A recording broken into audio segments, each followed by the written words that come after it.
poder abordar la alimentación emocional, primero tenemos que ver cómo se establece esta relación entre emociones y alimentos. Podemos pensar, por ejemplo, desde la infancia, más precisamente desde el nacimiento, que la alimentación siempre está ligada al afecto de los padres, a la seguridad que estos pueden brindar, ya que el bebé no solo se alimenta para calmar o saciar su hambre, sino que también experimenta, junto con esto, una rebaja de tensión cuando es alimentado.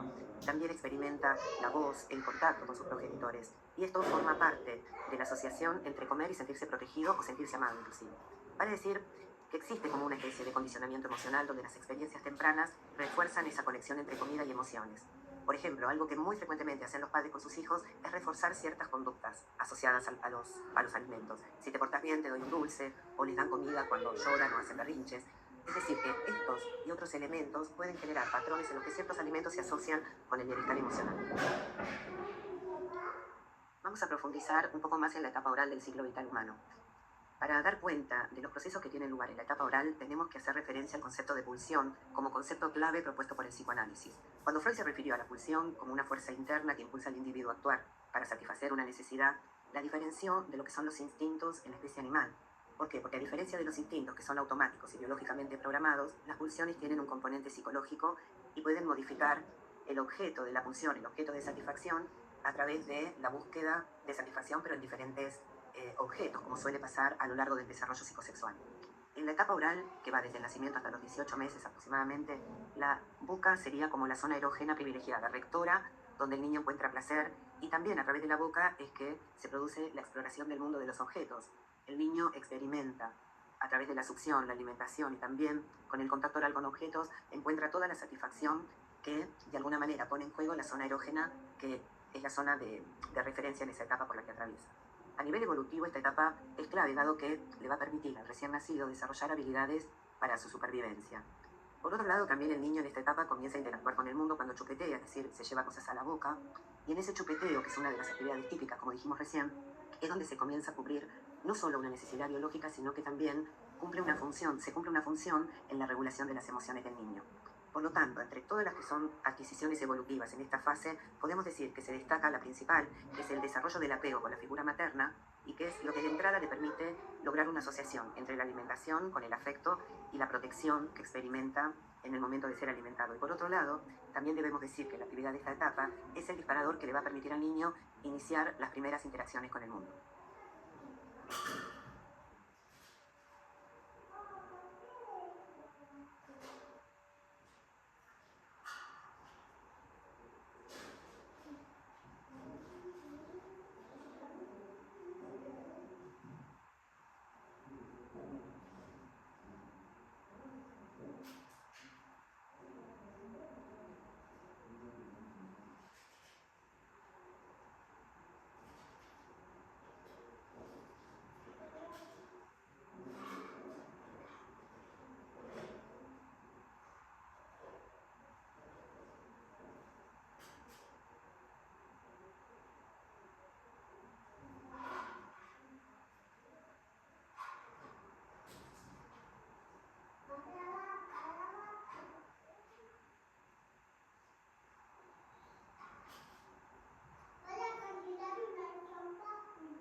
Dentro de los factores biopsicosociales están comprendidos factores biológicos, factores psicológicos y factores sociales. Dentro de los factores biológicos podríamos dar cuenta de factores genéticos, es decir, la predisposición hereditaria, ciertas preferencias alimenticias, el metabolismo, enfermedades relacionadas con la nutrición, y que a su vez pueden variar según la edad, el género, la actividad física o el estado de salud de la persona. Dentro de los factores biológicos también pueden darse condiciones médicas como por ejemplo enfermedades como la diabetes, ciertas intolerancias alimentarias o trastornos metabólicos que pueden afectar la conducta alimentaria. Desde el punto de vista de los factores psicológicos, influyen en la relación con la comida, nuestros pensamientos, nuestras creencias sobre determinados alimentos, el vínculo con nuestro cuerpo, y nuestras emociones en ese sentido afectan la forma en que percibimos y nos relacionamos con la comida. Hay ciertos estados afectivos también que pueden estar comprendidos dentro de los factores psicológicos, como ser el estrés, la ansiedad, la tristeza, incluso la felicidad son estados afectivos que pueden provocar la llamada alimentación emocional a que estamos haciendo referencia. Un factor importante, por ejemplo, en la generación de trastornos alimentarios podría ser la percepción de la imagen corporal, ya que entre otras cosas interviene en las dietas extremas, la creencia de que la persona no está conforme con su cuerpo, el ideal de delgadez que puede provenir de otro de los factores que vamos a mencionar después, tiene que ver con la distorsión de la imagen corporal. También dentro de los factores psicológicos podemos hablar de lo que implica que una persona carezca de voluntad, como para, por ejemplo, adherir mínimamente a un tratamiento y, en consecuencia, termina reforzando patrones de alimentación que sean poco saludables. Hay personas, por ejemplo, que manejan ciertos estados emocionales como ser la cultura del placer o la culpa, y esto puede determinar que vean la comida como un placer, nada más, independientemente de que tengan hambre o no lo tengan, y otras que experimentan culpa al comer determinados alimentos. Para dar cuenta de los factores que intervienen a nivel social, tenemos que tener en cuenta siempre el entorno del individuo, es decir, la cultura, la familia, la publicidad, las redes sociales, todas esas influencias externas que terminan afectando nuestras decisiones alimentarias y que también influyen en el consumo de determinados alimentos. Vamos a ver las diferencias entre el hambre físico y el hambre emocional. Cuando la persona siente hambre físico, lo va a experimentar de manera gradual, es decir, que el hambre va apareciendo de manera progresiva. En cambio, la persona que tiene hambre emocional lo experimenta de manera repentina, con cierto grado de urgencia. Vale decir, ese hambre está respondiendo a emociones y no a una necesidad realmente física o biológica. Por otro lado, podemos poner como ejemplo, en el caso del hambre emocional, aquellas personas que comen dulces cuando están estresados o que tienen atracones después de un día difícil. También hay personas que, por ejemplo, comen sin hambre porque están aburridas o usan la comida como un premio, como si fuera un logro. En cambio, en el hambre físico lo que notamos es que hay una necesidad real del cuerpo. Está implicado el cuerpo. En el hambre físico, por otro lado, se puede satisfacer con cualquier comida. En cambio, en el hambre emocional se antojan alimentos específicos, como pueden ser los chocolates o cualquier dulce, fritura, o un alimento que la persona realmente se vincula con él por medio estrictamente del placer. En el hambre físico, cuando aparece el hambre físico, se termina o se detiene cuando la persona ya está satisfecha, cuando ya está llena. En cambio, en el hambre emocional, se puede notar que continúa esta necesidad de comer después de estar lleno. En ese sentido puede volverse algo compulsivo con todo lo que eso conlleva, ¿no? Por otro lado, en cuanto a los estados afectivos que acompañan el hambre físico, en general no se genera culpa, mientras que en el hambre emocional la persona puede sentir algún tipo de arrepentimiento por la culpa que le da el consumo compulsivo que puede llegar a tener. Por eso, establecer las diferencias entre el hambre físico y el hambre emocional es fundamental para enseñarle al paciente a poder identificar estas diferencias, las distintas manifestaciones que tienen, para que pueda desarrollar una adecuada conducta alimentaria. Por último, tenemos que ver cómo podemos ayudar a las personas a manejar la alimentación emocional. Hay una serie de estrategias que suelen utilizarse como ser que la persona pueda identificar las emociones antes de comer, que pueda interrogarse si tiene hambre real o solo antojo de algo específico, cómo se siente, si se siente estresada, si se siente ansiosa o aburrida. Si va a sentir culpa, tratar de hacer esa proyección, ¿no? Si va a sentir culpa después de lo que tiene ganas de comer, en principio. Y si la respuesta está relacionada con emociones, probablemente se trate de hambre emocional. También es importante que la persona pueda reconocer los desencadenantes, cuáles son aquellos puntos sensibles, ¿no?, que la llevan a comer. Por otro lado, es de gran ayuda poder practicar la alimentación consciente. Suele ser efectivo comer despacio, sin distracciones, es decir, sin el celular, sin la televisión.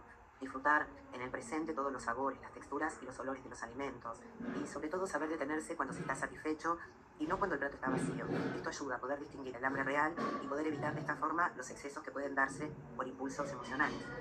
También es de gran ayuda poder llevar un diario emocional alimenticio para poder buscar alternativas para De alguna manera, monitorear qué se come, cómo se sentía la persona antes y después, si hay un momento especial del día en que el alimento se convierte en hambre emocional. El tema de gestionar las emociones, para gestionar cualquier situación que altere el estado emocional o el estrés, que genere estrés en la persona, es recomendable hacer ejercicio, hacer meditación, buscar hablar con alguien y sobre todo las actividades creativas que conectan a la persona con el placer, pero desde un lugar que deja por fuera todo lo que tiene que ver con los alimentos.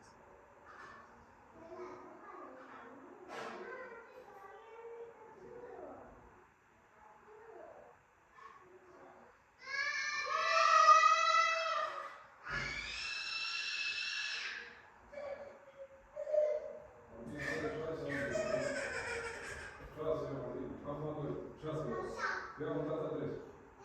1. Vas al baño. 2. Ya hacelo.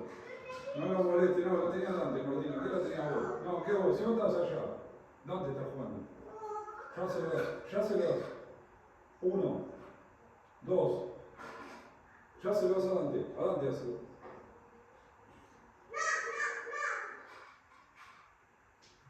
Vamos a Dante. No lo molestes. No lo molestes. Te vas a penitencia si vas acá. Te vas a penitencia.